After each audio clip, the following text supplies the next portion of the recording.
Our Election Day coverage continues with more on the challengers looking to unseat Chicago's Mayor Lori Lightfoot. Nate Rogers is live with a look at Willie Wilson's campaign.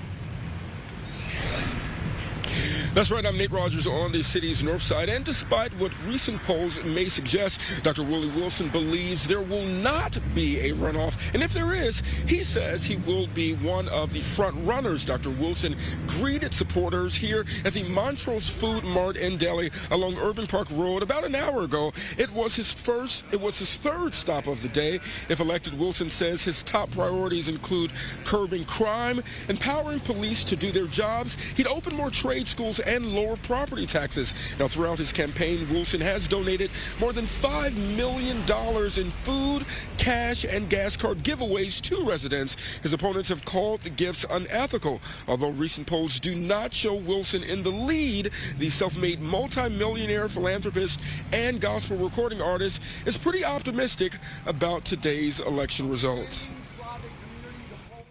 Recent polls, just being devil's advocate, do not have you in the lead. What do you think about that?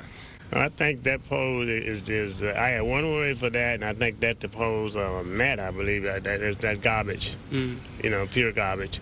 There have been polls that had me up, there have been polls that had me down, but I say this guy that doing it now, don't know what the hell he's doing, you know?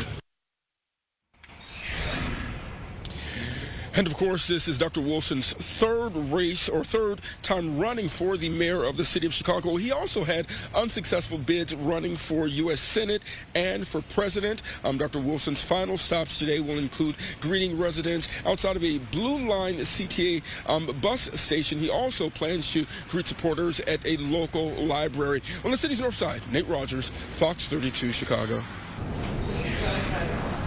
And I'm Casey Cronus live in Bronzeville, where Alderman Sophia King will host her election night watch party.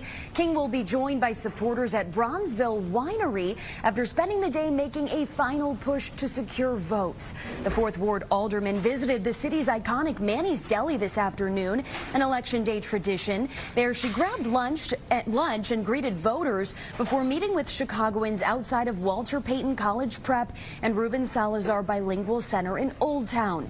King grew up in Evanston but has lived in the 4th Ward for 30 years. Back in 2016, she was appointed by Mayor Rahm Emanuel to replace the outgoing 4th Ward Alderman Will Burns. During her time on the city council, she helped lead the fight for a $15 minimum wage. She's run her campaign for mayor on increasing STEM jobs in the city, investing in public education, and her top priority, addressing violent crime.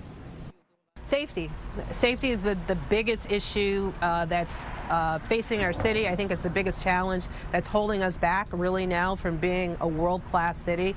And it's the first, second, and third thing that people talk about. And like I said, our comprehensive plan, adding more police in all communities through retired police and also changing the shifts, as well as getting into violence intervention and alternative responses to police are really important. And I would say the fourth thing is really youth engagement. If we do all of those things right away, we can get a safer Chicago.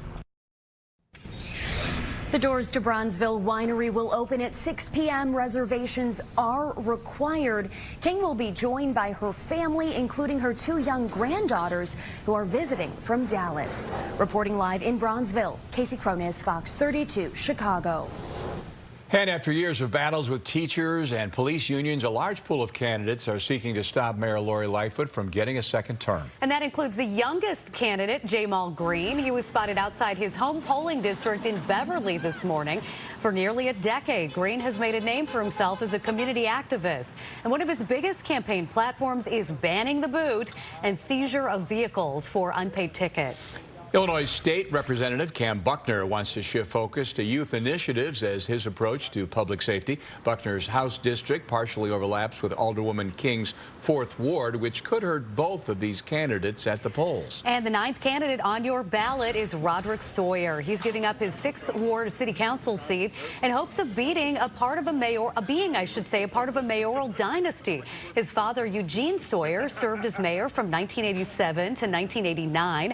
Sawyer has spent the least amount of money of all 9 candidates. And again, polls will close at 7 tonight. If you haven't cast your ballot yet, you are still undecided, you can find all the information you might need on each of the mayoral candidates at fox32chicago.com. Our voter guide gives you candidate profiles and extended interviews. Just go to the Fox 32 app or fox32chicago.com.